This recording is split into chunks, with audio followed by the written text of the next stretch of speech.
Hey everyone, I'm FM Greeno, and this is just a short episode to talk about a tactic I found which is proving very, very useful as an attacking threat. So much so, in fact, that in a recent Premier League game we beat Reading 10-0, setting a Premier League record. We're going to show you some examples from that game of how this tactic is working as an attacking force. So the first thing I want to talk to you about is the wide players. We're using a 4-3-3 Gegenpress system, which is fairly familiar in Football Manager tactics. What I tend to do is use these players as either inside forwards or inverted wingers, get them in closer to the one central striker. So they can feed off scraps, they can get in and support. And here are some examples of what Alan Saint-Maximin was able to do in that Reading game we talked about. Playing as inverted players, they are obviously, Saint-Maximin is right-footed, playing off the left-hand side, and Neres is left-footed, playing off the right-hand side.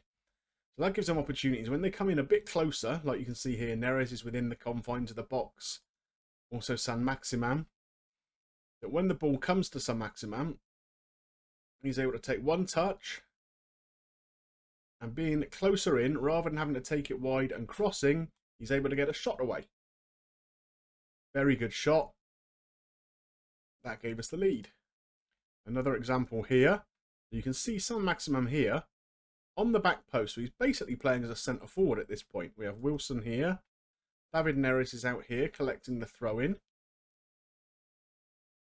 So Neres gets it to one of the advanced midfield players, Soboslai, who gets the ball across. It kind of bobbles its way through to Saint-Maximin.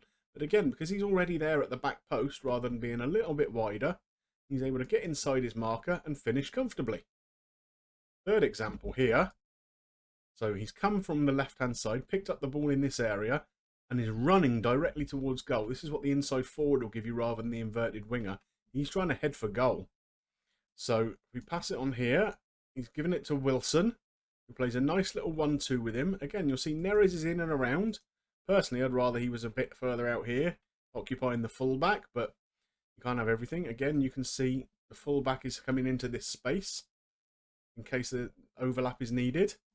We go on with the play. Saint-Maximin is heading for goal, so he's travelled all the way from the halfway line on his wing. Come right inside, little 1-2, further over here, and finishes. So that's what the inside forward gives you. Very attacking threat. As long as you've got someone there who can dribble well, who's got good pace, good stamina, they'll do well for you. The next position, which is hugely important in this system, is your striker. You need someone who can play as an advanced forward right up on the shoulder of the centre halves. A lot of pace, a lot of acceleration, and good finishing if possible. So fortunately here at Newcastle, we have Callum Wilson, who has, I think, 16 finishing, 16 pace, and 15 acceleration, something along those lines. And he causes absolute havoc. We have the pass into space instruction on. So all of these players are always looking for that ball in behind the centre halves for him to run onto. Again, let's look at some examples from that game. In this example, we're building up the play here, and we can see Saint-Maximin again has picked up the ball on the left-hand side and is cutting inside. And this is where you're going to see an example of where that little bit of pace and acceleration really, really helps. So Saint-Maximin keeps driving through, and about here, you can see it looks fairly safe. Reading have got their back four all nicely in a line. Probably someone should be a little bit tighter to Wilson, but he just makes a very, very quick little dart now.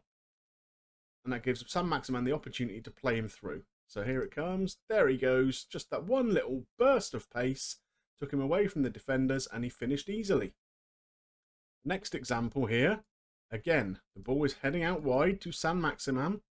And this is where the pass into space instruction comes on. So you can see Wilson at the top here. He's very tightly marked by the defender on this occasion. But again, his pace and acceleration is going to take him away from this guy. Saint-Maximin has spotted this large area of space here. And that's where he's going to play the ball into. So here we go. Wilson's away from his defender and a very tidy finish at the near post.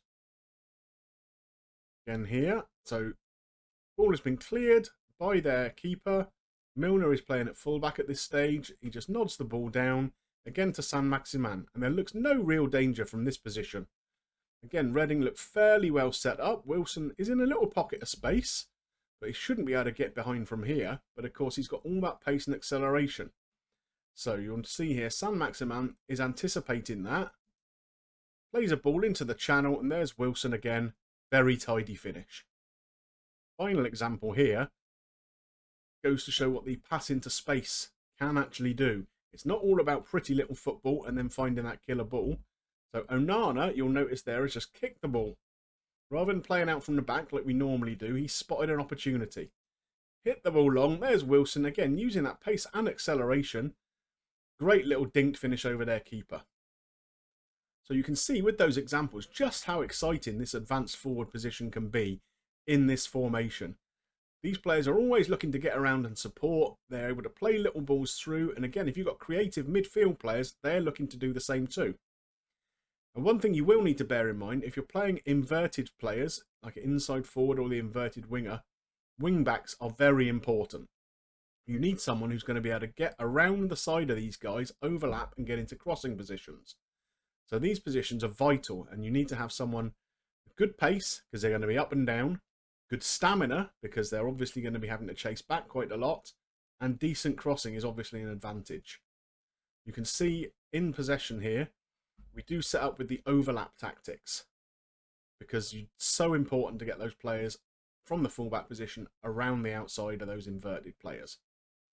Of course, with so many people piling forward all the time, it can leave you somewhat exposed at the back. This is not a Catenaccio type defensive tactic. But what you will need to do is in this three-man midfield have one very kind of defensive midfield player. He's going to help screen the back four and fill in gaps when the fullbacks have been bombing on. So in this case, we've got Aya in here. He's playing as a defensive midfielder, but you could equally use a half-back or an anchor man, someone like that, who's not going to stray too far from their position. I like to use ball-playing centre-halves because generally speaking, we do try and play out from the back and then look to get the ball either through this central midfield area or you start using the width. So players who are comfortable on the ball are very useful. I tend to use a covering centre-half just in case they have someone trying to do what Wilson's doing, really. Someone will take a little step back out of the defence and try and pick up those runs. The one area that I haven't really touched on yet is the central two in midfield. It's important, again, to have someone with a bit of stamina and a bit of craft and guile, really, in this box-to-box midfielder role. They're going to be, again, feeding off scraps from these guys up front, but you want someone who's going to have the legs to get back and support Aya and the defence if the other team are countering us. I tend to put that alongside a Metsala. Again, one thing that you can often find is that with these guys getting inside, the fullbacks are not always able to get forward. So it's useful having a Metsala in here. And Metsala will move around the central midfield area, just filling in little gaps, looking for spaces. And if you've got someone who's creative, someone who's got good first touch, someone who's got good vision, again, they can help play in these front three players and create a lot of opportunities for you. Well, I hope you've enjoyed this little guide to the tactic that I've been using so successfully with Newcastle. And I hope you give it a go. Any tactic that can bring a 10-0 win in the Premier League has got to be worth a look, surely. I hope you enjoyed the episode. If you have, please drop a like on there for me. And if you've got any comments about this, I'd love to see them below. If you're not yet subscribed to the channel, please consider doing so. We've got a lot of good stuff coming up for FM21. This Newcastle save is going brilliantly. Got a save starting with the Hungarian national team just about now. And more to come, of course. But it just remains for me to thank you for watching. I hope you enjoy using this tactic. And I'll see you soon. Bye for now.